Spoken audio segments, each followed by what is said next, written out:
요즘은 세상이 좀 많이 변했다고 합니다. 근데 아마 여기 계신 우리 권사님들이 시집장가 가셨을 때만 해도 처녀가 시집을 가게 되면 엄한 시어머니 밑에서 정말 호된 시집살이를 했다고 합니다. 결혼하기 전까지만 해도 친정집에서 물 한 방울도 손에 안 대면서 정말 공주 같은 대접을 받고 있다가 시집간과 동시에 왜 그렇게 허물이 많고 또 욕 안 먹으면 안 되는 것들이 그렇게 많았던지, 그래서 새로 시집을 온 새댁은 친정 식구들이 보고 싶어서 그리워서 밤마다 친정 쪽을 바라보면서 또 혹시나 들킬까봐 소리도 못 내고 몰래 부엌 옆에서 울었다고 하는데, 그러나 결국 시집에서 적응하지 못하면 내가 죽던지 아니면 정신병자가 되든지 하는 수밖에 없기 때문에 이를 억물고 참고 견뎌서 결국 그 집안의 안방 주인이 되었다고 합니다. 아마 여기 계신 우리 권사님들, 또 나이가 있으신 집사님들이 아마 그런 케이스가 아닐까 싶습니다. 그런 어려운 호되게 시집살이였던 시간이 있으셨기 때문에 우리나라의 이렇게 힘들고 어려운 시기에도 우리 권사님으로서 또 집사님으로서 또 어머니로서 자식들을 이렇게 잘 키워주신 게 아닌가 싶습니다. 근데 설마 그럴 일은 없겠지만 지금 며느리에게 나도 당했으니 너도 당해봐야 된다 라면서 복수하시는 분들은 없는 줄 믿습니다. 여봐요, 적잖아요 소리가. 자, 아멘. 여기에는 복수하시는 분 한 분도 없으실 줄 믿습니다. 네, 저도 그렇게 믿습니다. 아무튼 본문에서 우리 베드로 사도는 우리가 세상에서는 낯설지만 하나님께로부터 부름받은 그리스도인의 신분으로서 어떻게 이 인생을 살아가야 되는지를 특별히 말씀을 통해서 잘 설명해 주고 있는 본문이 바로 오늘 베드로전서 2장 11절부터 12절까지의 말씀입니다. 우리 오늘 본문 11절 말씀을 다시 한번 읽어보도록 하겠습니다. 우리 한 목소리로 한번 읽어보도록 할게요. 시작. 사랑하는 자들아, 거류민과 나그네 같은 너희를 권하노니 영혼을 거슬러 싸우는 육체의 정욕을 제어. 우리가 그리스도인으로 살아간다는 것은 이 땅에서는 무엇을 말하는 것입니까? 주인으로 산다는 것인가요? 아닙니다. 우리가 그리스도인으로 살아간다는 것은 이 세상에서는 거류민이요, 이 민족 2세대 가운데는 나그네 인생으로 살아가게 된다는 것을 의미하게 되어집니다. 특히 이 거류민과 나그네 되는 부분을 베드로전서에서도 잘 설명하고 있는데, 특별히 히브리서 11장에서도 잘 표현되어 있고 묘사가 되어 있는 것을 보게 되어집니다. 같이 한번 찾아보도록 할게요. 히브리서 11장 8절부터 내용들입니다. 히브리서 11장 8절에서부터 내용인데요. 신약 성경책 11장, 히브리 11장 365면에 나와 있습니다. 자, 한번 보시면 8절부터 쭉 한번 눈으로 보세요. 8절의 앞부분이 뭐로 시작합니까?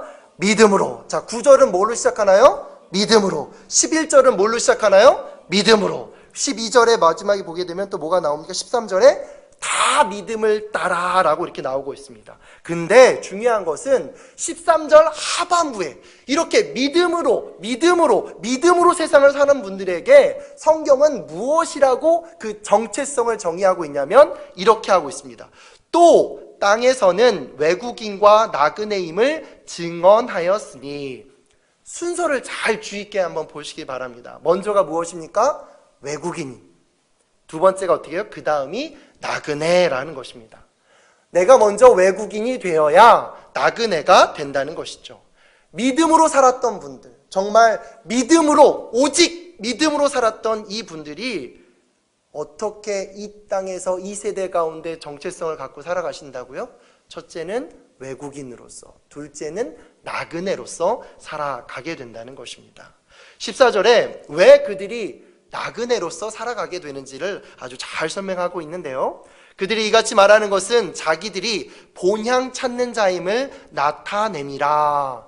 자, 여기서 본향이 무엇일까요? 나그네는 떠난 사람입니다. 어딜 향해? 원래 있던 곳에서 떠난 사람이라는 것이죠. 근데 이 나그네가 목적이 있이 떠났다는 것입니다. 성경은 그 목적을 16절에 이렇게 말합니다. 우리 16절 한번 다 같이 읽어볼게요. 시작. 그들이 거기까지. 더 나은 본향을 사모하니 그것이 무엇이라고요? 바로 하늘에 있는 것이라는 거죠. 죽었습니까? 아닙니다. 살아있는 사람입니다. 살아있는 사람이 살아있는 인생을 살아가고 있다는 것입니다. 근데 이들이 자기들이 살던 그 본향, 자기가 태어난 고향이 아니라 그보다 더 나은 본향을 향해서 나아가고 있다는 것이죠. 어떻게요? 믿음으로. 어떻게요? 믿음으로. 어떻게요? 믿음으로. 그럼 우리도 궁금해지게 되어집니다. 더 나은 본향이 무엇일까? 바로 16절 말씀처럼 하늘에 있는 것이라는 것이죠. 고향에는 누가 계십니까? 부모님이 계십니다. 고향에는 누가 계십니까? 우리 일가 친척이 있습니다. 고향은 어떤 곳입니까? 내가 태어난 곳이고 내가 어디에 있든지 내 마음에 있는 곳이며 그 고향을 늘 생각하고 품고 있기 때문에 내가 힘들고 지치고 어려운 시기일지라도 고향에서 수고하시는 나를 생각하시고 나를 위해 기도해 주시는 부모님이 있는 고향이 있기 때문에 그 사람은 항상 마음의 힘을 얻어서 어렵고 힘든 일을 이겨내며 살아간다는 것이죠. 근데 고향이 없는 사람은 어떻게 됩니까? 이리저리 마음의 중심도 근본도 없이 떠돌다가 안타까운 인생을 보내게 된다는 것이죠.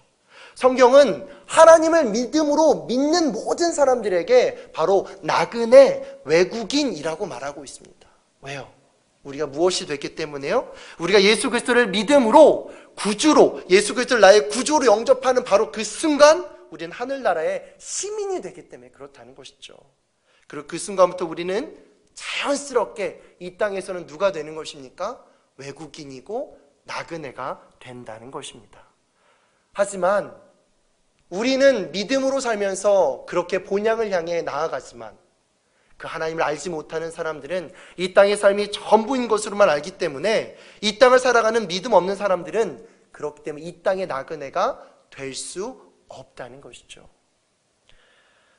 그들의 삶은 이 땅의 삶이 전부라고 생각하고 있습니다. 그러니 그들의 생각도, 그들의 가치관도, 그들의 모든 인생의 패러다임도 다 무엇이 기준이 되어질까요? 바로 썩어져 없어질 이 땅이 기준이 되어진다는 것이죠. 그러다 보니 자연히 이 땅에서 함께 살고 있지만 기준이 이 땅이 아닌 바로 저 하늘인 사람, 삶의 고향이 이 땅이 아닌 바로 저 하늘에 있는 사람하고는 가치관과 생각이 달라지다 보니 같이 있어도 우리는 서로 다른 세계의 사람이 되어진다는 것입니다. 자, 그러면 이 땅에서 나그네로 살아간다는 것 행복할까요? 쉬울까요? 편안할까요? 아니요, 전혀 그렇지 않습니다.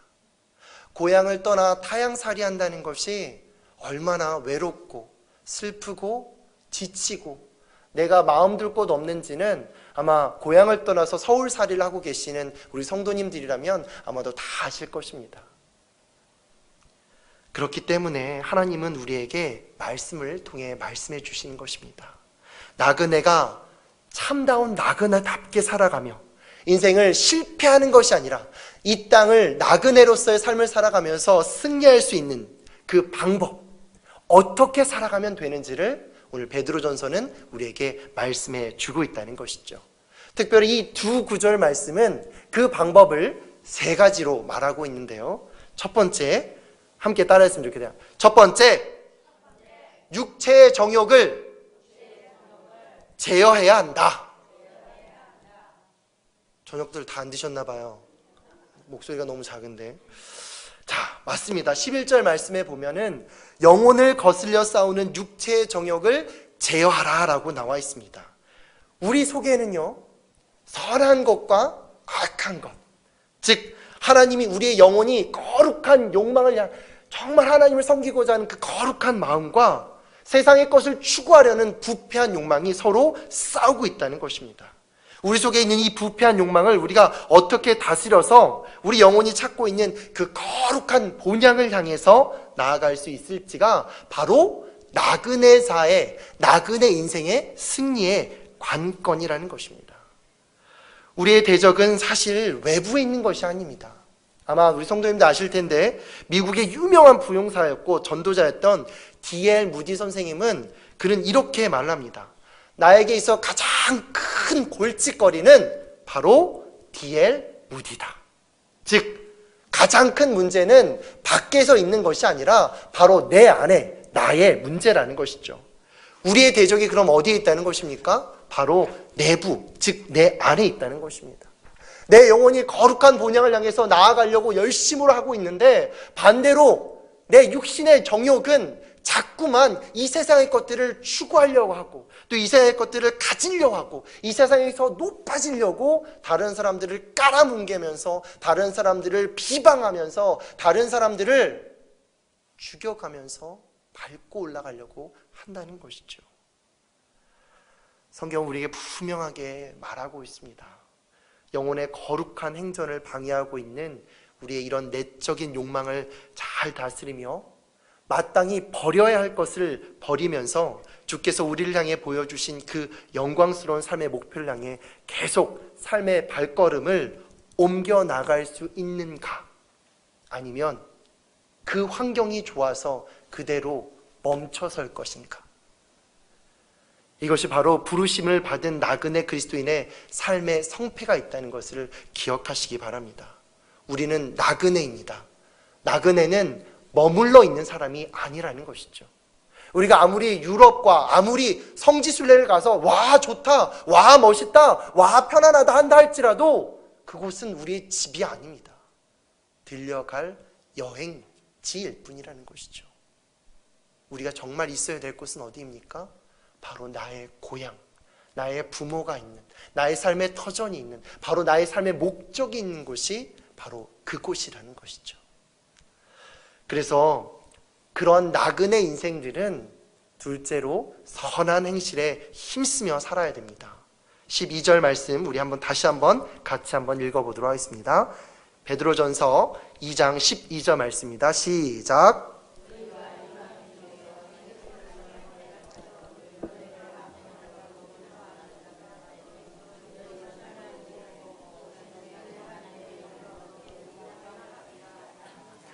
너희가 이방인 중에서 행실을 선하게 가져.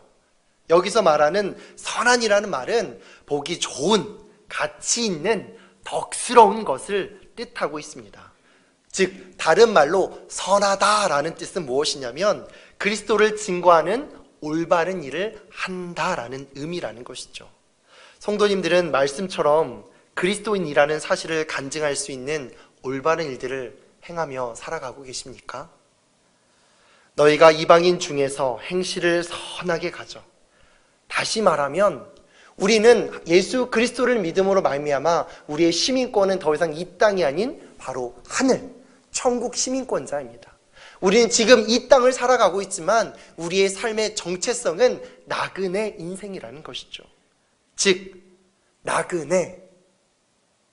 제가 어릴 때만 해도요 1986년도 서울 아시안게임 때 서울에 있으면서 처음으로 외국인을 봤어요. 백인 분들이 이렇게 쓱 지나가는데 귀신인 줄 알았어요. 한쪽은 너무 하얘, 또 한쪽은 너무 까매. 그러니까 내가 중간이구나.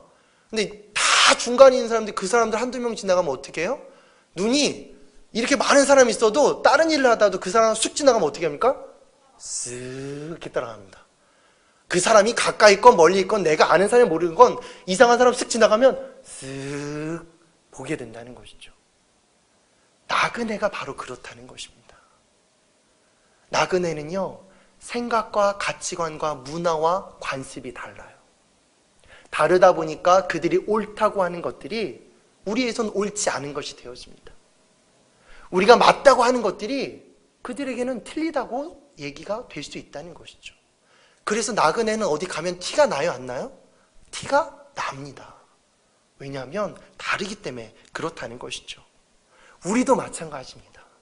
우리가 나그네 인생이기 때문에 예수 그리스도를 믿고 더 이상 술과 담배를 하지 않고 더 이상 세상의 만족과 유익을 위해서 내 것을 갖고 내 쪽을 소유하기 위해서 내 것을 가지기 위해서 몸부림치는 인생이 아니라 정말 나눠주기에 힘쓰고, 누가 말하다가 영양실조 한번 걸린 것 같습니다 라고 우스갯소리를 했는데 어떤 분이 그 마음에 확 박혀가지고 그 사람 데리고 한우고기 사러 가는 사람, 이런 사람들이 그리스도인들이잖아요. 왜요? 내 것이 중요한 것이 아니라 내 선함을 통해 이 사람이 채워지고 그 채워지는 것이 행복하게 되어질 때 비로소 나도 행복해지는 것이 바로 나그네 된 그리스도인의 삶의 방식이기 때문에 그렇다는 것이죠. 여러분들은 어떠십니까? 그렇게 알고 계시지만 실제로 삶의 터전에서, 하나님 보내주신 직장에서, 혹은 믿지 않는 가정 멤버들과 함께, 혹은 아이들 학원과 어린이집에 가서도 그런 나그네로서 하나님의 시민권을 가진 정체성을 가진 사람으로서 그렇게 살아가고 계신지요? 아니면 혹여나 들킬까봐 숨기면서 살아가고 계시지는 않는지요? 오늘날 많은 그리스도인들이 자기가 그리스도인이라는 것을 드러내면서 사는 것을 두려워하고 무서워하고 부끄러워한다고 합니다. 왜냐하면 자기는 믿음이 좋지 못한데 혹이라도 나 그리스도인이라고 밝혔다가 야, 그리스도인들이 뭐 그래? 라는 말을 들으면 상처받을 수 있고, 혹여나 내가 일을 잘 못하면 그렇지, 그리스도인들 교회 다닌다는 것도 일도 똑바로 못하면서 교회나 다니지, 철야나 다니지, 이런 말 들을까봐 아예 티도 내지 않는다는 것입니다. 하지만 반면에 또 이런 분들도 계십니다. 최근에 저희 교회에 등록하신 분들 중에 어느 한 분이 계시는데요. 이분은 남편이 무교이세요. 근데 무교이신데 군대에 갔다가 처음으로 교회를 갔는데 거기서 예배를 할 때 통성 기도를 했나 봐요. 주야! 막 이렇게 기도하는 거 보니까 이 초신자 그 사람들 봤을 때는 다 미친 사람인 줄 알았대요. 그래서 교회를 못 다니게 한 거예요. 결혼해서도 자기 아내한테 교회를 못 다니게 한 거고요. 마침 결혼하신 이 분도 뭐 굳이 교회 다닐 필요성을 못 내서 안 다니고 있다가 자녀를 낳으면서 이제 유학을 보내야 되는데 그 지역을 잘 보니까 가장 좋은 학교가 어딘가 이렇게 봤더니 그 나라에 있는 미션 스쿨이었던 거예요. 그래서 미션 스쿨에 이제 서류를 막 넣어서 갔는데 그쪽에서 요구했던 서류가 뭐냐면 우리는 그리스도인들만 받는다. 너가 한국에서 교회를 다녔으면 그 서류를 받아와라, 이렇게 된 거죠. 그러니까 이분이 고민이 생긴 거예요. 어떻게 하면 좋을까? 그래서 어떻게 했냐면 자기가 어릴 때 초등학교 때 자기를 교회 성경학교에 한번 데리고 왔던 그 친구가 있는 그 교회에 간 겁니다. 무작정 가서 보니까 그 친구 여전히 다니고 있는 거예요. 그래서 가서 사정을 이렇게 얘기하고 다니게 된 겁니다. 그래서 다니게 됐는데 봤더니 다니면서 이제 애들도 있잖아요. 같이 가서 이제 새신자 공부를 막 한 거예요. 그래서 뭐 이렇게 해서 교회에서 예배도 드리고 또 이제 목사님이 숙제도 내줬대요. 집에 가서 마태복음도 읽어봐라 했더니 이 아이가 듣고 엄마한테 그날 물었다 합니다. 엄마 왜 목사님이 마태볶음밥을 먹으래? 이렇게 물어본 거예요. 그러니까 복음이 볶음밥으로 들린 거예요. 그러니까 이제 얘기를 해준 거죠. 마태복음이래. 그래서 애가 딱 읽고 있다가 2주 지났는데 3주째 카톡이 이렇게 왔습니다. 어떻게 왔냐면 얘가 성경을 배우고 그러더니 아빠가 교회 다니지 말라고 하는 아빠한테 가서 이렇게 했대요. 초등학교 4학년입니다. 아빠, 교회 다녀요. 그리고 자기 친구가 요즘 애들 막 입이 막 욕을 너무 잘하잖아요. 그러니까 욕을 막 하는 친구한테 가서 또 애가 그랬대요. 엄마가 교회 다니는 사람이 욕하면 안 되지? 이러면서 얘기를 했다는 겁니다. 그러니까 그 순간 주위에 있는 친구들이 다 어떻게 생각했을까요? 너 교회 다녀? 이렇게 본 겁니다. 교회 다니면 욕하면 안 돼? 이렇게 말하기 시작했다는 거죠. 누가요? 모태신앙에 있는 아이가 아닙니다. 이제 막 하나님을 알아가고 이제 막 교회 와서 성경책이라는 걸 처음 본 아이가 그렇게 받아들였다는 거예요. 그럼 얘를 알고 있는 친구들이 다 어떻게 할까요? 아, 교회 다니는 사람은 욕하면 안 되는구나. 아, 교회 다니는 사람은 착하게 살아야 되는구나. 이거를 누구 때문에요? 얘 말 한마디 때문에 알게 되었다는 것이죠. 성도님들 생각해 보세요. 아무리 짙은 어둠일지라도 작은 불빛을 숨길 수 있을까요? 소금이 눈에 보이지 않고 그게 물에 녹았다고 해서 바닷물이 눈에 보이지 않는 소금 때문에 썩을까요? 전혀 그럴 수 없다는 것이죠. 우리가 그리스도인인데, 교회를 다니는 그리스도인인데 내가 교회 다니는 것이 부끄러워서 교회 다니는 게 아닌 것처럼 보여 숨긴다고 우리의 삶에서 숨겨질까요? 아니요. 한국 사람에게는 마늘 냄새가 나는 게 당연한 거고요. 외국 사람에게는 우리가 맡지 못했던 향기가 나는 것이 당연한 것처럼 우리는 티가 나게 되어 있다는 것입니다. 우리가 누구입니까? 나그네입니다. 나그네는 어떤 사람입니까? 목적지를 향해 걸어가는 사람입니다. 그 목적지를 향해 누가 부르셨습니까? 하나님이 부르셨다는 것입니다. 왜요? 하나님이 우리를 통해서 하나님의 그 놀라운 뜻이, 하나님의 그 귀한 사랑이, 하나님의 그 아름다운 선한 계획이 우리의 삶을 통해 모르는 자들에게 드러나게 하기 위해서, 우리의 말을 통해서 예수 그리스도의 향기가 드러나게 되어지고, 우리의 삶을, 우리의 행동, 우리의 손짓, 우리의 발짓 하나를 통해서 하나님 믿는 사람은 다르구나라고 드러나게 하기 위해서 하나님 우리를, 이렇게 부족한 우리를, 이렇게 연약한 우리를, 이렇게 내가 봐도 합당하지 않는, 하나님의 기준에 합당하지 않는 나를 선택하여 불러서 이끌어가고 계신다는 것이죠. 그렇기 때문에 나그네 된 우리의 마지막 삶의 태도는 바로 하나님께 영광된 삶을 살아야 한다는 것입니다. 영광된 삶이라는 것이 거창한 것이 아닙니다. 엄청나게 많은 헌금을 해야 되거나, 혹은 엄청나게 큰 선행을 한다던가, 혹은 엄청나게 많은 일을 해야만 하는 것이 아닙니다. 나그네면, 나그네답게 살면 그것이 바로 하나님의 영광을 나타내는 삶이 된다는 것입니다. 성도 여러분, 나그네가 이 세상을 살아갈 때 그렇기 때문에 가장 위험한 것 두 가지가 있습니다. 첫째는 목표 자체를 상실해버리는 것입니다. 목표를 상실해버리면 더 나아가거나 주저앉지도 못하고 같은 자리에서 빙빙빙 돌다가 결국에 나중에는 망해버리는 것입니다. 우리 산에서 길 잃어버리면, 혹은 어디 갔다 길 잃어버리면 알잖아요. 분명 내가 왔던 길을 또 왔고, 분명 내가 다른 데로 갔는데도 그 자리를 계속 맴돌고 있는 거. 나그네는 계속 앞으로 전진해서 나아가야 되는데 계속 그 자리를 빙빙빙빙 맴돈다고 생각해 보세요. 얼마나 불쌍한 나그네 인생이 되는 것입니까? 또 하나는 방향을 잃어버리는 것입니다. 나그네가 방향을 잃어버려서 아무데나 닥치는 대로 가다가는 결국 힘이 빠져서 지쳐서 쓰러지게 되고, 잠시 후엔 어떻게 될까요?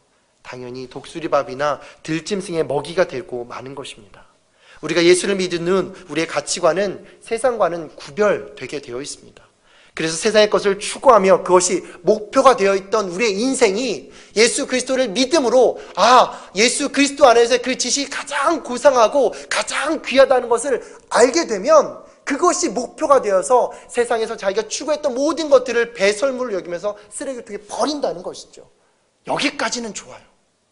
근데 문제는 우리가 아직 어디에 있어요? 이 세상에 살아가고 있다는 것이죠. 이 세상에서 그럼 우리는 다 목사 돼야 되고, 다 선교사 돼야 되고, 다 금식 기도원 가서 기도해야 될까요? 아니요. 하나님이 바라시는 진짜 나그네 인생은 그러한 삶이 아니라는 것입니다.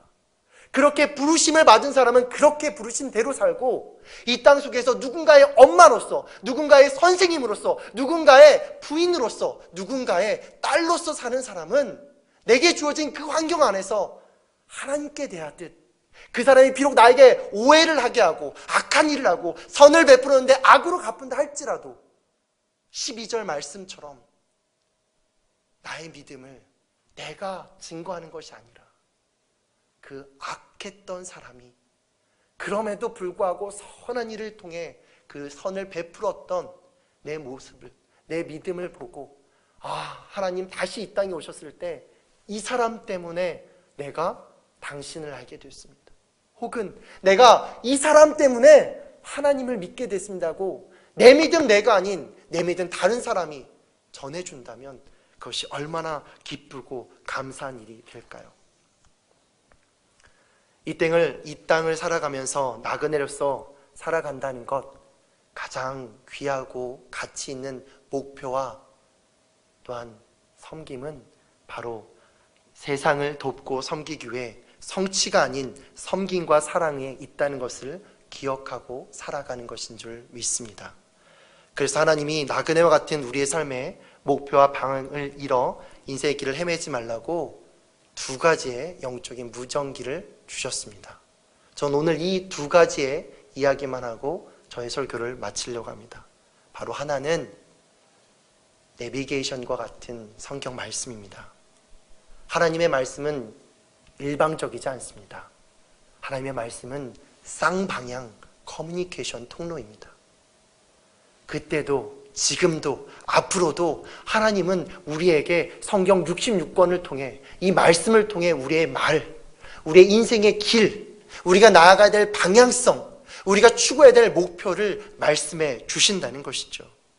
하지만 그것을 무시한 채 자신의 이성과 경험에 빠지게 되면 결국 우리는 자신의 욕심에 갇혀서 나그네임에도 떠나지 못하는 나그네, 목적을 향해 나아가야 돼도 불구하고 자신은 나아가고 있지만 결국 빙빙빙 한 곳을 돌고 마는 어리석은 안타까운 나그네 인생이 된다는 것이죠. 둘째는 이 세상 살아갈 때 우리의 힘만으로 살아가는 것이 아닌 것을 기억하는 것입니다. 다니엘의 세 친구를 기억하실 것입니다. 사드락, 메색, 아벳느고는 우상에게 절하는 왕의 명령을 거역하게 되어집니다. 생각해 보세요. 이렇게 수많은 사람들이 있는데 다 절을 합니다. 근데 그들만 고개를 빳빳이 들고 있습니다. 분위기가 어떻게 됐을까요? 당연히 분위기가 깨지고, 당연히 왕의 노여움을 사게 되어지고, 당연히 많은 사람들의 손가락질을 받게 되고, 당연히 많은 사람들이 너네 신앙만 오라? 라면서 욕도 하게 될 것입니다. 하지만 이 다니엘의 세 친구는 누군가에게 신앙을 지키기 위해, 하나님의 뜻을 지키기 위해 미움받는 것을 두려워하지 않는 용기가 있었다는 것이죠. 그들은 철을 녹이는 용광로 풀무불에 들어갔지만 타 죽지 않고 나오게 되었습니다. 무엇 때문에요? 믿음 때문에요. 무엇 때문에요? 하나님의 보호하심 때문에요. 무엇 때문에요? 자신의 인생의 길을 자신의 힘과 능력과 권위로 한 것이 아니라 세상 수많은 사람들이 말해주는 그 방법대로가 아니라 오직 유일하신 창조주이신 내 인생의 모든 계획을 가지고 이끌어 가시는 그 하나님 말씀만 붙잡고 나갔을 때 이 정욕으로 불타는 이 용광로와 같은 세상 속에서도 그들은 오히려 그들의 믿음을 통해 하나님의 영광을 드러내는 것을 보게 되어집니다. 이 세상에서 죄를 짓거나 욕심 부리지 않고 깨끗하게 산다는 것은 그래서 불가능한 것입니다. 하지만 사도 바울의 고백처럼 매일매일 자기 자신을 죽이고 매일매일 하나님께 자신의 인생의 길을 물으며 매 순간순간마다 그분에게 물어보고 그분의 말씀을 붙잡고 나아간다면 이 시대의 다니엘의 세 친구는 우리의 인생이 되지 않을까요? 내가 살아있으면 있을수록 성령의 능력은 들어오지 못하지만 우리가 우리 스스로를 죽이면 죽일수록 더 강한 성령의 능력이 온다는 것을 믿는다면 우리 또한 나 자신을 죽이고 내 인생의 사람들의 방법대로가 아니라 하나님을 위해서 세상에겐 손가락질 당할 미움받을 용기를 갖고 담대하게 믿음으로 우리 인생의 나그네 길을 걸어간다면 어떨까요? 사랑하는 성도 여러분, 나그네 인생 힘들고 어렵습니다. 때때로 나만 이렇게 사는 것 같아 지치고 좌절할 때도 있습니다. 하지만 성경에 보십시오. 아브라함의 나그네 인생 가운데, 이스라엘의 광야 40년의 나그네 인생 가운데 그들은 나그네 인생이 아니면 맛볼 수 없는 하나님의 놀라운 축복과 은혜와 보호하심과 역사하심을 경험하게 되었습니다. 우리도 이 땅, 이 세상을 살아가면서 그렇게 나그네 인생으로 세상을 살아간다면 어떨까요? 사랑하고 존경하는 담임 목사님은 그것을 위해 기도하러 가셨습니다. 이제 임직을 앞두고 있는, 또 은퇴하시는 사랑하는 우리 성도 여러분, 우리 어떠한 인생의 정체성을 가지고 임직을 준비하고 또한 우리 그리스도인의 삶을 살아가야 될까요? 베드로 사도는 이 시대를 살아가는 우리들에게도 동일하게 말하고 있습니다. 바로 첫 번째, 영혼을 거슬러 싸우는 육체의 정욕을 제어할 것. 두 번째, 행실을 선하게 해서 악행한다고 비방하는 자들로 하여금 우리의 선한 일을 보고 오시는 날에 하나님께 영광을 돌리게 하라는 것. 여러분과 제가, 저와 여러분들이 그러한 삶을 살아갈 수 있도록 믿음으로 결단하며 나아가는 복되고 귀한 오늘이 되기를 진심으로 축원합니다.